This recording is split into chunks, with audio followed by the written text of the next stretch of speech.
আসসালামু আলাইকুম বন্ধুরা। আমার হাতে যে বেস সকেটটি দেখতে পাচ্ছেন এটা চায়না সিআরটি টিভির বা বক্স টিভিরও বলতে পারেন। তো এটা সমস্যা আপনার ছবিটি ঘোলা হলে বা কালারিং হলে বা আলো কম আসলে বাড়া এই জিনিসটি চেঞ্জ করা হয়। তো এটা অনেক ভালো কাজের। এটাতে আপনি ১ম পিন যেটা আছে এটা কোনো কাজের না। এই লাস্টের যে পিনটা আছে এটাও কোনো কাজের না। আপনার এটা হচ্ছে পাবেন গ্রিন কালার আর এটাতে পাবেন হচ্ছে যে হিটার ভোল্টেজ।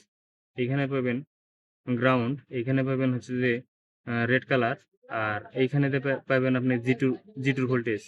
এইখানেতে যা পাবেন ব্লু কালার, এইখানে দিবেন গ্রাউন্ড আর এইখানেও দিবেন গ্রাউন্ড।